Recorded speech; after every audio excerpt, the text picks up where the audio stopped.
What's going on, everyone? Welcome back to Real Reds Talk fan channel that represents the most authentic, genuine people, including yourselves. This is your breaking news show, and we've got, as always, with Manchester United, we've got loads of stuff to get into. January transfer targets have been confirmed. I want to know who the lads would go for and why. We're going to discuss multiple positions.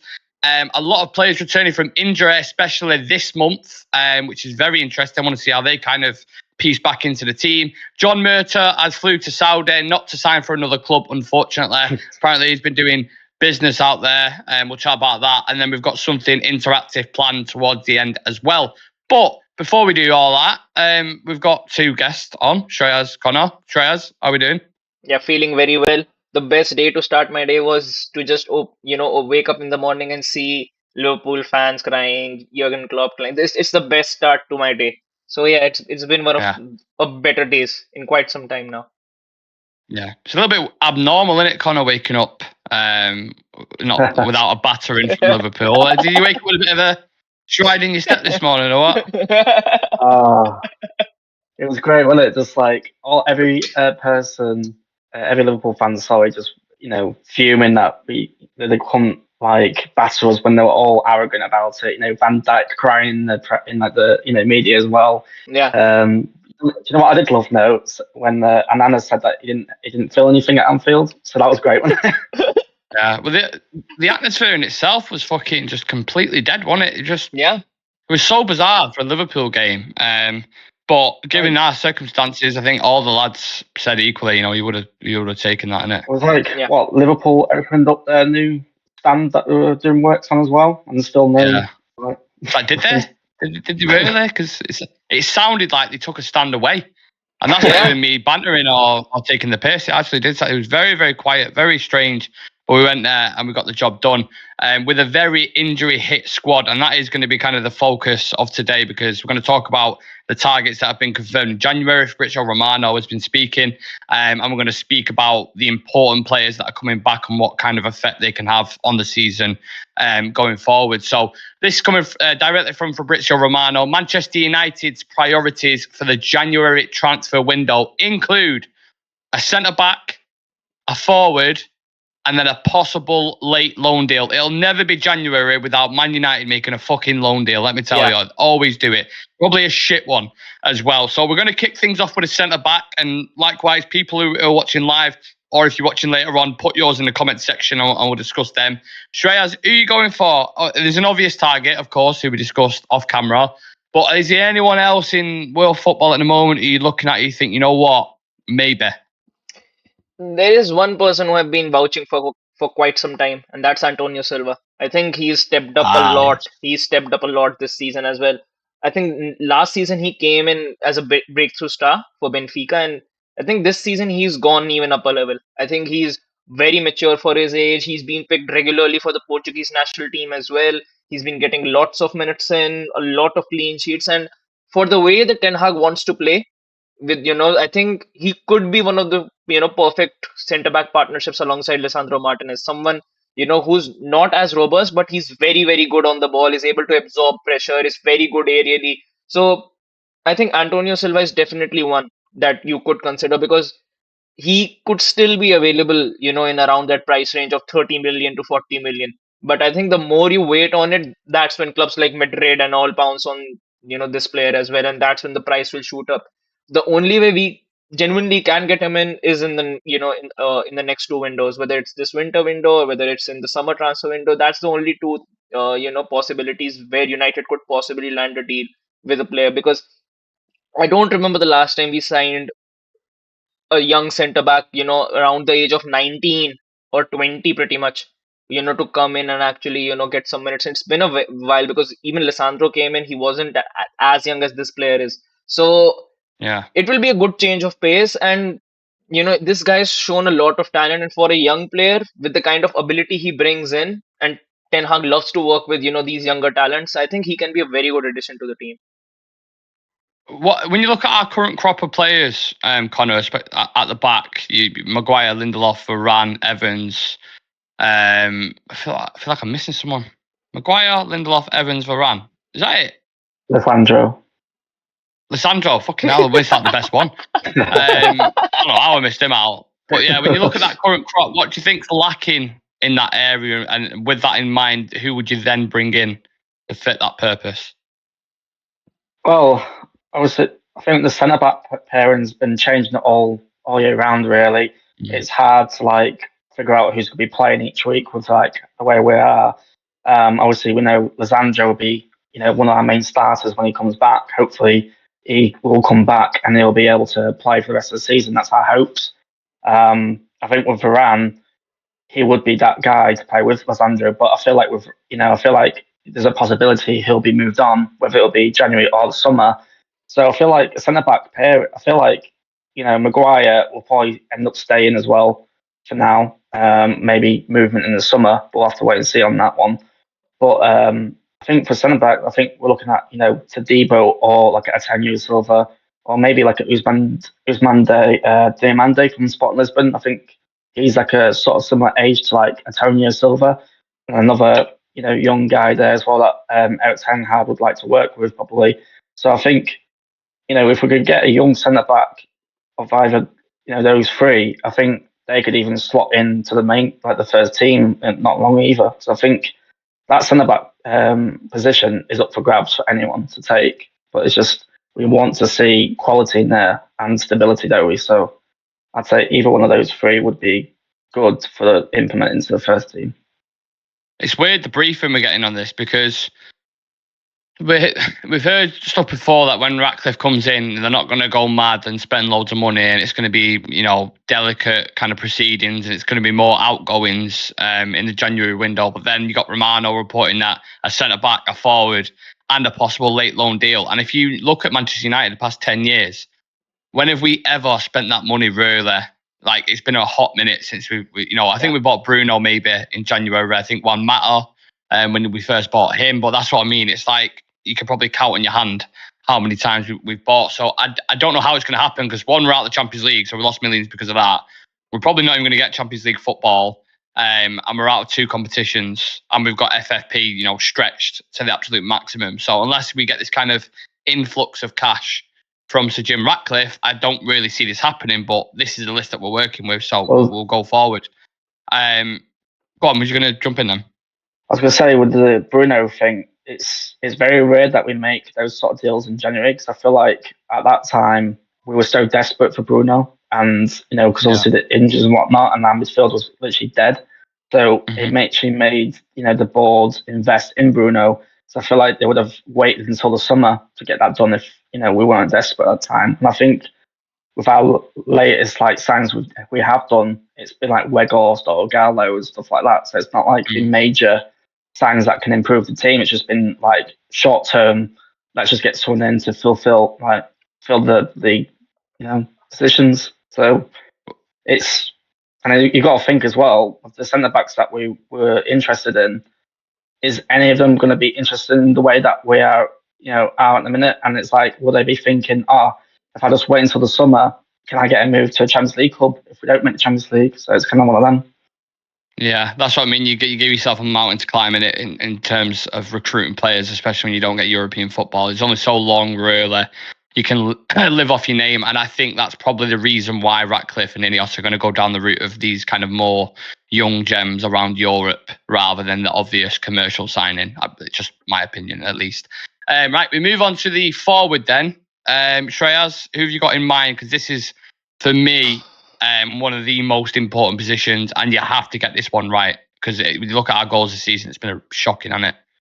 I think it has been, and I think a major reason about that is that our wingers actually don't know what to do with the ball even when we win it in the opposition half. We can have it in the transitions, but they just don't know, how to apply themselves to actually get the ball, centrally to Rasmus Højlund. And I think right now it depends more on what sort of a player Ten Hag wants to bring in, because I'm thinking if we even get these 2 players in, it means that at least 3 or 4 players would be leaving in this January transfer window itself. Like Jadon Sancho would be gone.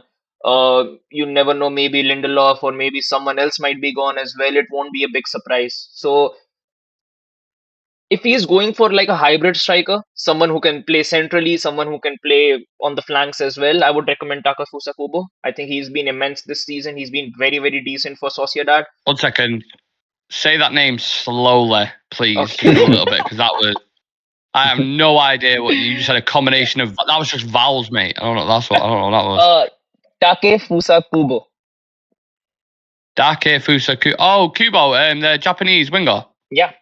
For Sociedad. Yeah. You have him as a striker. Yeah, he plays striker as well. He plays striker, he plays 10, he plays wing, he plays everywhere pretty much in the attack. Interesting. And he's been immense. Man of many immense. talents like yourself, Shreyas, right? Yeah. And, I think right now we are looking for that sort of a player who can, perform in various positions. And it's not that, if we just shift them from the right hand side or just shift them to the left hand side, they just don't know how to operate. So I think we need those sort of a player, someone who knows how to work with spaces, doesn't matter which position they're playing in the attack. And maybe it can be a helping hand for Højlund as well, because we need those sort of wingers who actually like to, scan the environment around them and not ignore your fullbacks on in the overlap. So I think he could be a very good addition. If it's a winger, then Bakayoko from PSV is another one who's been very, very good this season. He's had a breakout year as well, and better to actually locate these sort of talents and get them in before big clubs like Madrid, your City, and every single club come in the race, because we still don't know which European competition we'll be in next season. It is still a big question mark. So, and I think if you wait till the summer transfer window, you allow these other clubs to actually, move into these sort of deals and have an upper hand over United, because we might not be able to offer what these other clubs are able to offer. So, Bakayoko is another one. And if it's a striker, then I would go with Santiago Jimenez from Feyenoord. I think he's been another player who's just come alive this season. And I think having that sort of a profile alongside Højlund, I think it will help out Højlund a lot as well. It will take a lot of pressure off him, and he's more of that physical and robust striker. And I see Højlund as that pacey, someone who has, the intelligence to actually move in the right areas at the right time. So it could be a good profile to have alongside Højlund, and maybe in certain games it can help us in playing in a different way altogether. Well, that's the narrative in it, Connor, going into this, because it's like Højlund needs that guidance and experience, but he also needs competition to push him a little bit. So how do you kind of find that balance? What striker would you go for? So I feel like with how young Højlund is, I feel like you would have to go for around the 27-year-old mark, or to help him out a little bit. I feel like it's difficult with targets who you could probably look at in January, because it's like I say, who we're going to realistically get with how much money we might not have or have anyway. I feel like Patrick Schick from Bayer Leverkusen would be an interesting one, because he's like the 27 to 28 sort of mark. He is, I think he scored 24 goals last year. Hasn't quite hit it this year, because he's only got 5 goals currently in 16 games. So neither did when Ten Hag signed Haller. If you remember how good he was for Ajax, when he signed him from West Ham, he weren't fucking pulling up trees for West Ham, was he? He still managed to work his magic with him. So sometimes it doesn't always work like that. Schick might be a bad form. I think with Schick, another thing is that Xabi Alonso actually prefers Victor Boniface a lot over him. Like, he is someone who he invests a lot of time in on the pitch. Yeah, and Boniface is actually ripping it up as well, isn't it, for Baby Lucas? So kind of hard to maintain that. But I'd say another one would be interesting that could probably go out wide as well is Jonathan David, depending on his price range. And other than that, I think it's difficult to go off. It would be good enough to help Højlund. It's like you said last time, Timo Werner, not really going to score you many goals. Probably will get you assists maybe, so that might benefit Højlund if they want to play them both together. But it's also, we are lacking that goal strike, aren't we, to put the pressure off Højlund. So it's a difficult one, isn't it? To I'd probably go with Schick out of everyone, just because we know he's capable of scoring goals. I'm a huge fan of Sesko personally. I know we're talking about experienced strikers here, but Benjamin Sesko for Leipzig is a serious player. And I guarantee this now, you can watch this back in 2-3 years' time. He will be a huge striker I'm absolutely convinced of it. Yeah, I'm gutted that we didn't get him actually. Like, I know. because of I know. feeling for him as well. It's one of them where it's like we've got a young striker now, similar mold. It's like, do you want to bring in that where it's like It could cause I a don't lot know, of unrest. Lot of unrest in the striker That's department. what I mean. Whereas if you bring in someone like a Garissa, who we've been linked with a lot, he's 27 as well, 16 goals in the Bundesliga, has got a release clause of 15 million quid. You look at that, that's probably more something United will do rather than go spend 50, 60 million on someone who's just moved to Leipzig. So I think the striking position's definitely an important one. And if you want to get your recruitment right, that's the position where you need to start off for sure.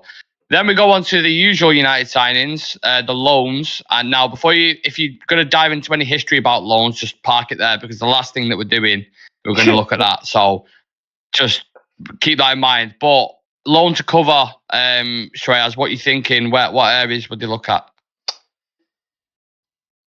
Personally, I think centre backs will be all right because we still got Varane, we still got Evans, Lisandro will be coming back soon enough, Maguire will be coming back soon enough as well, Lindelof will be back. So I think centre backs we are still fine. I think in the right back department as well, we've got Wan-Bissaka, we've still got Dalot. So right backs I'm sorted with. Left back Malacia is coming in very soon. We've still got Luke Shaw.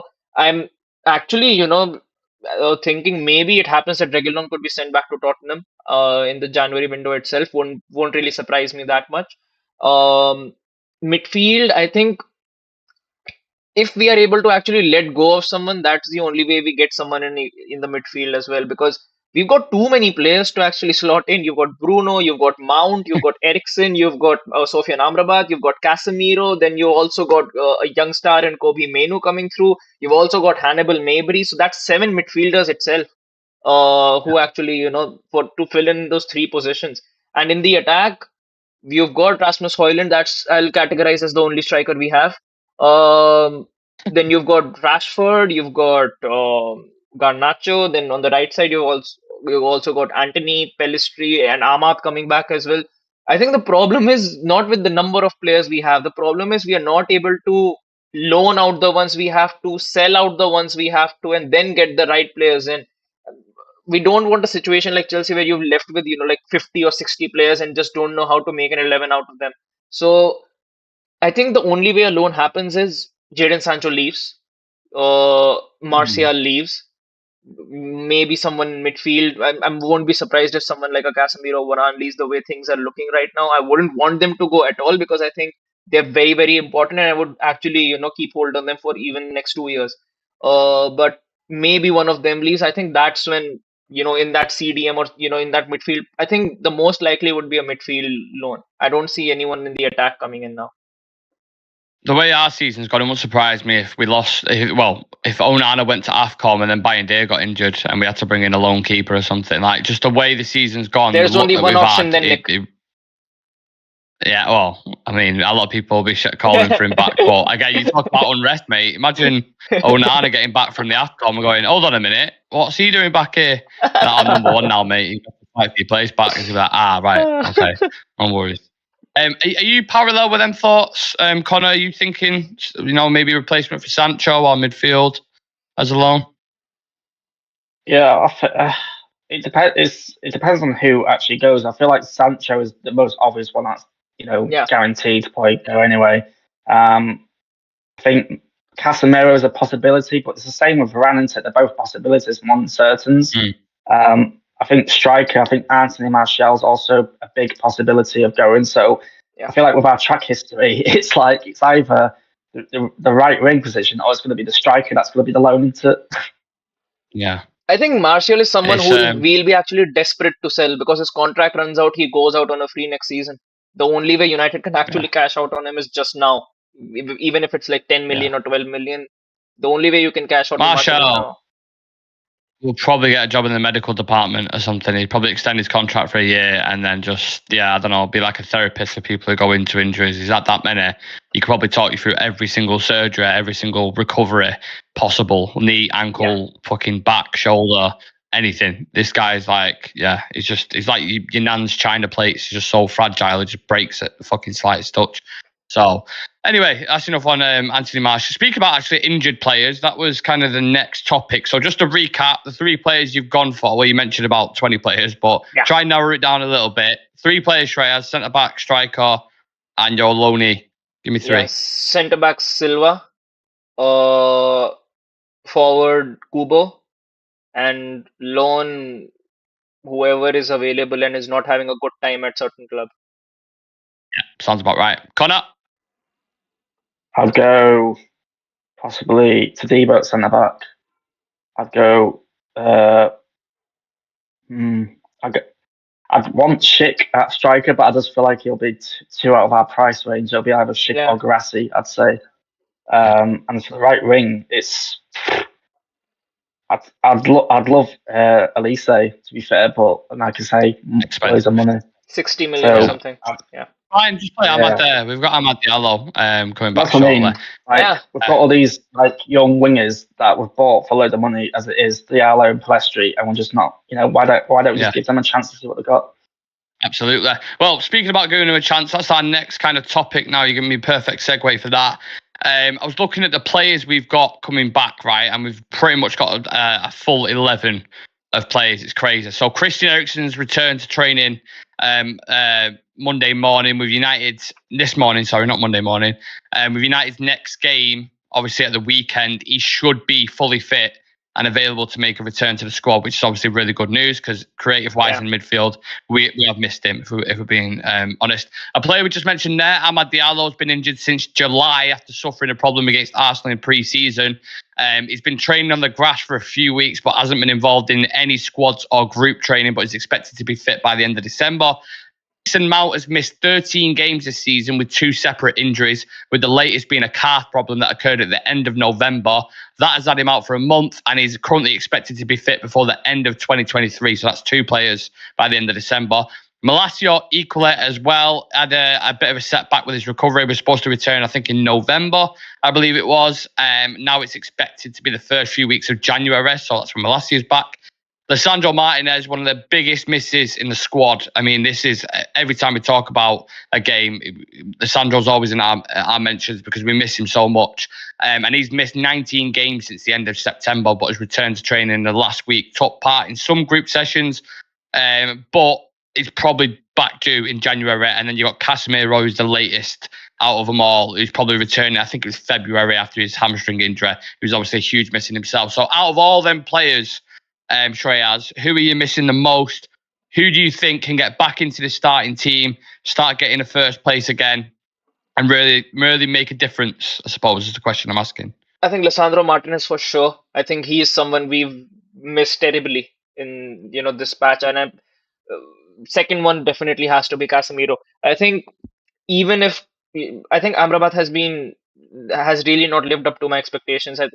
In the second half against Liverpool, he did look a little more comfortable. In the first half, he just looked like he's not on it altogether. Second half was... He got rinsed in the first half, didn't he? Yeah. He really got rinsed, I think, as well. And I just think that having Casemiro, it just gives a different outlook to our midfield altogether. Even if he's not performing that well, it just gives a different outlook to our midfield altogether. So I think Casemiro is definitely someone who can come back in, and hopefully, we can see a midfield of Casemiro, Mainu, and Bruno, because I think that midfield can actually really, really work quite well. Except that I think one player who can come in and actually, I really want to, make a case for himself to be a starter is Mason Mount. I think when he's not injured and he was getting, those 20 or 25 minutes, he was one of our best players on the pitch with the way he is able to move forward, the way he wins the ball back, and his passing as well. He's been really unlucky actually not to score or get an assist, but I think he's someone who can come in and make a difference in this team, because I think what Ten Hag needs right now is someone who can, in the midfield, practically all 3 players they need to cover the entire area of the pitch, especially in the midfield line. And I don't see it happening with Scott McTominay anytime soon. So if it needs to be with, midfield with Casemiro and Bruno, I would rather want it to be alongside a Mainu or a Mount or even, an Amrabat, but not Scott McTominay. I think whenever you play Scott McTominay in that midfield, it just leaves a very big hole in the midfield, and all teams are able to exploit that. So I think these 3 are definitely there. And Except that I think Malacia needs to come in so that Luke Shaw can be given a rest sometimes as well, because with the way our players have been falling, you need that squad depth to be in there.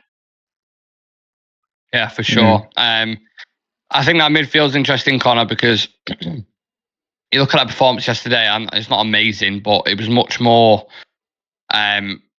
close knit. The shape was much better. Defensively, it was far better and not as open as it has been in previous games.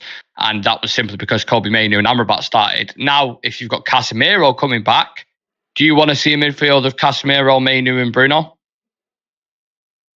I think that'd be a good shout, to be fair, because I feel like Kobe's probably been our best performing midfielder, since Casemiro and all that's been out. Amrabat's been a bit shaky. He probably does need that bit cover himself. So would Amrabat play better with Casemiro? Possibly, because they both would help each other out. I would like to see, Scott be dropped onto the bench, because I feel like he's more probably suited to coming on in the last 20 minutes to try and as more as a forward option to try and help out the striker to get that scrappy goal that we did against Brentford sort of thing. But yeah, I feel like Eriksen will probably be one of the main ones that Ten Hag will probably throw back in when he comes back. That's what I mean. Who does he take out there though? Because like you said, McTominay's become a favourite. He was fucking captain at Anfield, so I can't see him. McTominay isn't getting dropped anytime sooner, and Bruno won't be dropped either. You cannot drop Bruno actually. So that's two players. You don't want to play Eriksen as a fucking 60 or so. I don't know what he goes for. I mean, I suppose it's nice to have options in the first place, but it's a bit of a headache there. I suppose they've all got to fight and push for the place. But if McTominay is still playing in that midfield when everybody's fit and available, I can't help you, Ten Hag, mate, with your job. I really, really can't, because Eriksen gets over him for me.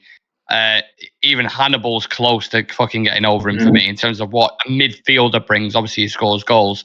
Amrabat, Casemiro, Mainoo all get in the midfield over him, and obviously, of course, Bruno Fernandes. So I don't know what he's going to do, but that's what I mean. I feel like Kobbie Mainoo will probably be put on the bench again just because to try and protect him. But I just feel like Kobe's the one that probably deserves at least more minutes than anyone right now. Sure.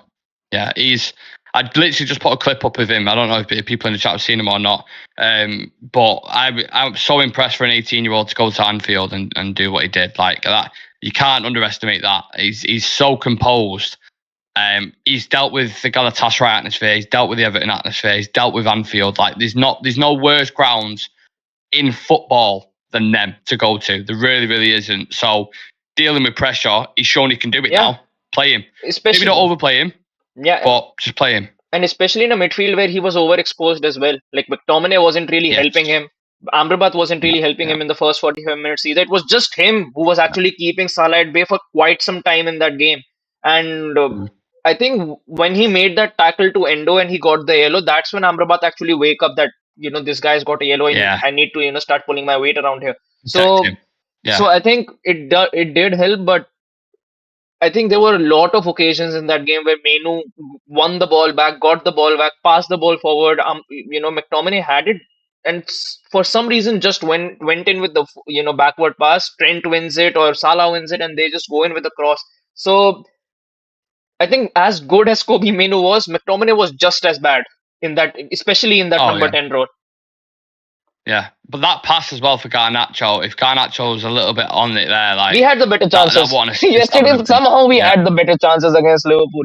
And madness. When Højlund got that chance against Alisson, I actually thought, will his first goal ever be at Anfield? In the Premier League, his first goal is at Anfield. Yeah, you know what I would have loved? Do you know what Galatasaray, when Garnacho scored and he was like that in front of the crowd? Anthony and Bruno had to come over. He was like, fucking stop that. You're going to get yourself killed, mate. I would have loved it if at Anfield, after all the shit we've been taking and how confident the Liverpool fans was, if Garnacho scored that goal in front of the top end or wherever it was just like that to all the scouts. I would have fucking loved that. Loved it. Obviously, that didn't happen. So, but we still take a draw. Now, not the last thing, we've got an interactive thing I want to do with the chat and you guys for the end. This is a shit story. I don't know I've included it in the news show, but it's United. It's John Murtough, and he's been in Saudi apparently for transfer talks earlier this month. with the club seeking to sell players to raise funds for January. He's held discussions with representatives of the Saudi Pro League in Riyadh. Murtough left Saudi without reaching an agreement on any transfers, but established some important new relationships for United and further talks are planned. Why? What's the fucking point in going all the way to Saudi to get these deals and work on these deals? He left Saudi without reaching an agreement. Like how? It's going to get to a point now. We're going to start like checking his flights and stuff because I swear this geezer's just going there for holidays. He did it in Barcelona. He went back. Him and Richard Arnold went back and forth to Barcelona 5 times for Frankie de Jong, and he just like nothing ever came out of it. They went to Turin to get Rabiot and got palmed off by Rabiot's mum. And then they go in Saudi trying to sell players. And Saudi are basically saying, nah, we don't want to buy any players. But it's like, all right, no worries. I'll go back Went to Manchester Netherlands now. as well, 3 or 4 times to get Gakpo. I'm a little bit confused what this Murtough geezer's actually doing, to be honest with you. I really don't. I don't get it. I don't get it. I think he's trying to make the most of the time he has got left at United. Like make all the possible trips possible. I need to go Saudi. And they're like, what for? And they're like, some transfers. He's like, right, all right, go on then. He's like, fucking get in. Free trip to Saudi, 2 weeks. All expenses I wouldn't be surprised, tomorrow it comes in that Murtough is going to Brazil to scout some new talents and get someone in. Yeah, he's going to America. Yeah. He's going down all Las Vegas Strip and all down Route 66 just to find some talent. Like, all right, mate, yeah. Fuck off. Jesus Christ. It's Connor, thoughts? Do you actually just ignore anything about Murtough, to be fair? Because what does he actually do? Honestly, with Richard Arnold left now, he should be the one that get boots out next when buddy Jim Ratcliffe comes in. Because the reports are around that they're saying that Sir Jim wants to keep him on, or he's going to have some form of role or something. And I'm like, I don't get it. I really don't get it. Like, why don't just keep people for the fucking sake of it? If you're going to bring in Paul Mitchell and you're going to bring Dan Ashworth, because they really want Dan Ashworth from Newcastle as well, bring them in and just fuck Murtough, give him his fucking allowance, whatever it is, send him to Pontins or Butlins and just be done with the guy because it's, you know what I'm saying? Like, it's not neat. He's been horrendous in the market. He doesn't know how to negotiate. He doesn't know how to do shit. So I think we can just part that story there. I can't. Go on. We just need a better negotiator to come in to help out Ten Hag, because I feel like Ten Hag probably doesn't even trust Murtough himself, so he just tries to do it himself. But it just every time we're just hearing stories that Murtaugh's going out this place, and it's just like nothing comes out of it. So it's like, if that's not enough evidence that he's crap at his job, I don't know what is. Yeah. Chris Pepper saying it could become a way without a deal because there was no deal. Woodward would have agreed a deal if he was still in. No, I get that sense that you don't want to be mugged off or overpay or whatever, but you kind of get a feeling of a deal before you go into it. Like, why, if you know Rabiot was difficult to deal with, which we all knew, if you've done your research about Rabiot, you've seen the previous moves before, how his mother is with certain things, you just don't bother getting involved in them kind of conversations, let alone flying out to Turin and trying to bargain with him. And his mum's like, he wants 250,000 euros. And he's like, no. He wants 300,000 euros. He's like, no. And you're like, right, let's just call this off, man. Like, the guy can't negotiate. This is the first time I'm actually hearing. This is the first time I'm actually hearing that, a club representative is going somewhere else to actually promote his players so that, you can take them off our hands and still not able to succeed in actually selling anyone. There's that theory, isn't there, that Ratcliffe wants to get rid of these kind of older Varane, Sancho's, and thinking to edit the wage bill because obviously they're on like 350 grand a week. That's probably why he's got out to Saudi to say Sancho, Varane, Casemiro. Do you guys want him? And then they're clearing like millions of pounds off the wage bill per week. That's probably why they're doing it. And then Murtough drew the short straw. So, right. Anyway, we'll part that fucking discussion because I don't want to give Murtough too much limelight. Right. The last thing I want to do, interactive game. I mentioned before we was talking about loan deals, and it got me thinking. We should rank Man United's loan signings in the past 10 years. Okay, so I've got a list right here and just rank them out of 10. So this is chronologically from like 2023 to 2013. So the first one up is Amrabat Shreyas. Average. So what's that out of 10? 5? 4. 4. That's less than average. But 4, okay, that's fair. Connor? I'm about, I'd say, I'll go 6. Okay, interesting. Serge Reguilon? 5.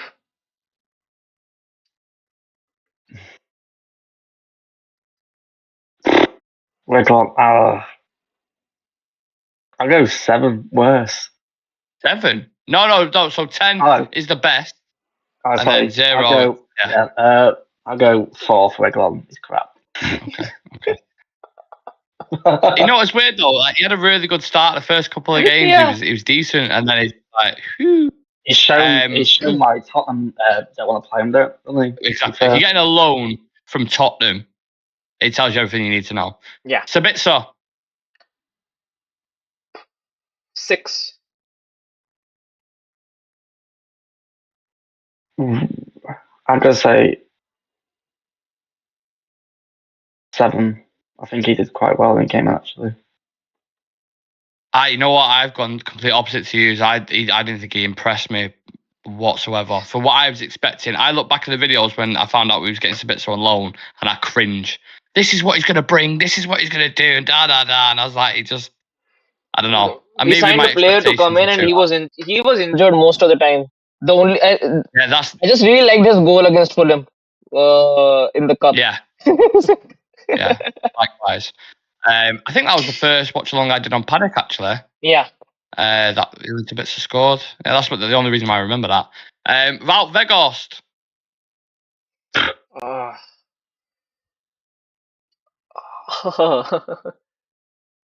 People in the chat, talk to me. We are rating Manchester United loan signings in the past 10 years. We've done Amrabat, Reguilon, and Sabitzer, so you can catch up. We're currently on Wout Weghorst out of 10.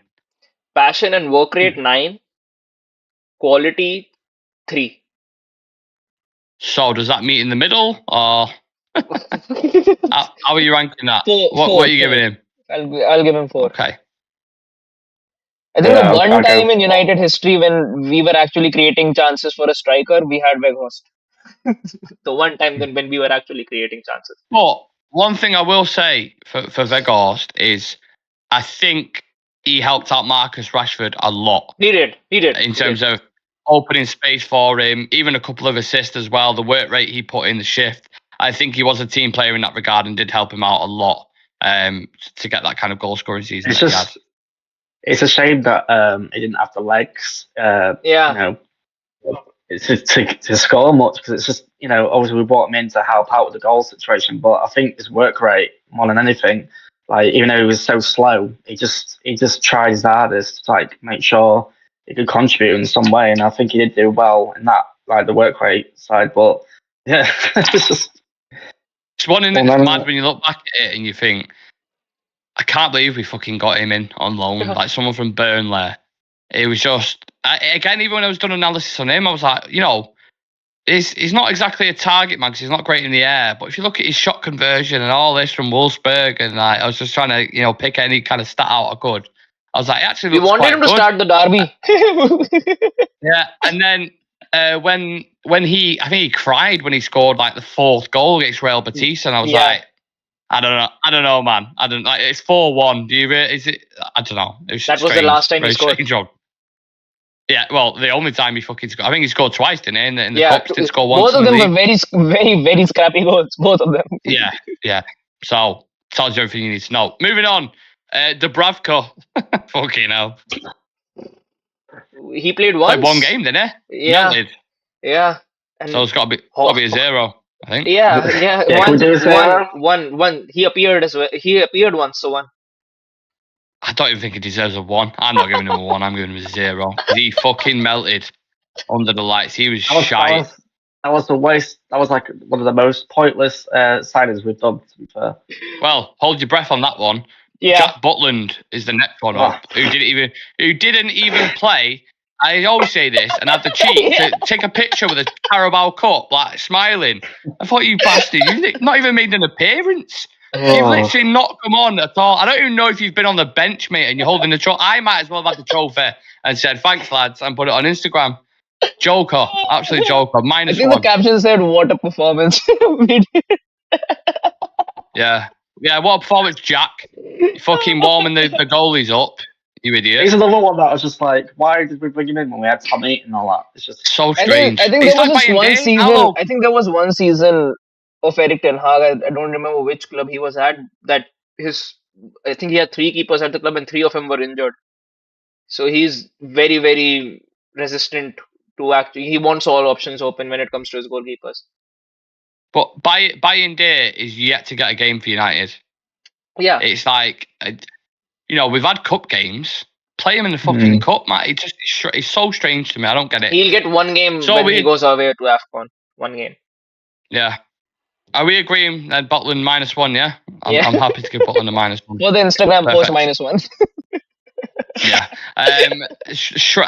Shah Sam saying Weghorst is an 8-man, gave an assist in the final. I mean, you're more than welcome to give him an 8 if you want. That was an error. Dan saying highlight of Weghorst is the kiss of the ball in the penalty shootout against Newcastle. Yeah, I remember that, to be fair. And he also touched the Anfield sign, didn't he? Which a lot of people were kind of asking questions about. Had the opposite effect. Did it for mind games, but we got battered, so it didn't really work. 0 for Dubravka. He was shocking in his first game. Absolutely agree with that. Yeah. 2 goalkeepers on the bench, explain and get a chance to win £10 million. That's done. Next up, the Nigerian Ronaldo Igalo. What do we think about his loan spell at the club? Scored a fantastic goal against Lask, if you remember. Yeah, volley. Yeah. That's the only thing I remember from him. The fact and how buzzing he was when he signed. The fact it was against Lask. Well, yeah, that's what I mean. But it was a very good goal. That's the only thing that stood out to me. Yeah. To be honest. I think most of his goals came in the Europa League, wasn't it? Yeah. Probably. Think so. Yeah. I think so. It was just because he loved the club. Like I'm pretty sure there's a picture of him when we signed him on loan, that kind of last minute thing, and he was in United pajamas. I'm pretty sure. So he was literally just buzzing to be there. He was like one of us. He was like, "Oh my god, I'm playing up top for Manchester United. I'm like 33, and I've just come from I don't know what club. I could not tell you what club he was playing for. I think 6. He was just a good guy to have around, pretty much. Yeah, I think 6 is a reasonable scoring from him, because I think he did contribute in that Europa League, which got us to the final. So Yeah, Chris Pep saying 7. Igalo. Shah Sam saying Igalo was decent, 6. Dan saying Igalo was the top scorer in Saudi League last year. He is Saudi's Ibrahimovic, is what he says. In a league with Ronaldo and Benzema, that ain't bad at all. So I'd go more 5 for me personally, but I think that's fair. And then the last one, another striker. Who am I going to say, do you think? Another striker? On loan. On loan. Yep. Huge reputation. We're going. Is it Cavani? Nope. No. He was a free. Falcao? Free, yeah. Yes. Oh. Adam Falcao. For his reputation, what he had when he was at Porto, I think, and then Atletico Madrid, insane. Falcao. If you got a Falcao in his prime right now in this team, saying that we don't really provide. I would say the same for Cavani. Either of them, Falcao or Cavani, in their prime, they were unplayable. Both of them. Yeah, we always get players way too late, don't we? Yeah. Ronaldo back at 37. Ibrahimovic back 35, knee problems. Fucking Falcao, knee problems again, I think it was, or leg problems. Yeah. We always just buy players when the Dutch Schweinsteiger got fucking knee problem. Like, you can go on, the list is endless. Yeah. Crazy. Falcao, out of 10. Falcao was horrible. What did he score? 1 goal? 2 goals, maybe? I think 2. Yeah. 2 or 3. Yeah, around 2, 3, yeah. You're going to have to go 4, aren't you? 3. Yeah, I'd probably go even lower. The number of goals he scored. For the striker that we thought, we was getting as well, with what he did at Atletico and all that. That is such a prime example of a Woodward signing. That, like, the name, reputation, a lot of money, never lived up to it. Like, you could put 20 players in that category over the past 10 years. Best striker loan I can remember was Larsson. Henrik Larsson was a bad man when he joined United. Very good striker. But of course, this is the last 10 years. I think Larsson, what year was Larsson? Like 2006, I think, something like that. Maybe it was 2006, 2007. Something like that, I think, from what I can remember. But yeah, Henrik Larsson was bad, man. Really, really good player. Yeah, well, what we give Falco there, the last ones. Sorry. 2? I'll take 2. Two. So, has anyone got over a 6 there? Did you give Vegos a 6? I think. Yeah. Anyone? No. I think Igalo was 6. Igalo was 6. Igalo was 6. So, are you saying Igalo's the best signing, loan signing we've made in the past 10 years? Yeah. I'd say Igalo and Vegos due to contributions. Yeah. Vegos is a tricky one because there's certain circumstances like what he did off the ball. But Vegos might be coming back. Striker, you never know. Vegos played as a 10 at the new camp. Crazy. Like and disrupted Pedri. He just disrupted. Yeah, he was so mad. That seems like a fucking lifetime away now. And that's not even a year ago, I don't think. I still remember he played Rashford up top. He played Bruno on the right. He played Vegos in the 10. Vegos 10. And on the left hand side, I think it was Sancho or Ilanga or someone in the left hand side. And that was one of our best performances, that as well, away from home. Against Barcelona, we did really, really well. So, yeah, sorry to end it on a bit of a negative with loans, but I just thought it'd be interesting to see what we would rank him. And I think most people agreed in the comment section, to be fair. So, Amrabat, Reguilon, Sabitzer, Vegos, Dubravka, Butland, Igalo, and Falcao all got pretty poor ratings. To be fair, the ranking. I'm surprised Chelsea took a chance on Falcao as soon as we got rid of him as well. I know. Well, Chelsea always do that. Like they did. Veron didn't I don't work think out anyone for us. has, a more terrible record than Chelsea when it comes to strikers. Yeah. Like Fernando if they bring Torres, Shevchenko, I think they brought him as well. Etu. Yeah. Etu as well. Like they just, Chelsea just as much. When Werner joined them, he had a 35-goal season for Leipzig. Yeah. They had Higuain as well at one point, didn't they? Higuain, yeah. Fucking hell, I forgot about that. Yeah. They must just be following the same transfer policy as fucking Crespo. Someone just mentioned Dino Lewis, mentioned Crespo. Wow, they've actually had a lot more than I thought, in fairness. They still got Lukaku at the club. Anyway, Lukaku as well. I know, is he on loan? He's still on loan he's to Roma? He's on loan. He'll be back next season at Chelsea. Madness. Anyway, we'll leave it at that, guys. Of course, there'll be more and more stuff coming out in the week. My head's absolutely fried from working this, so I can't even think of the content we've got coming out, but there will be loads of stuff. So stay tuned. Make sure you subscribe to the channel. Leave a like on the video for us. This has been Connor. This has been Shreyas. This has been Nick. We'll see you in the next one. Peace. Bye, guys.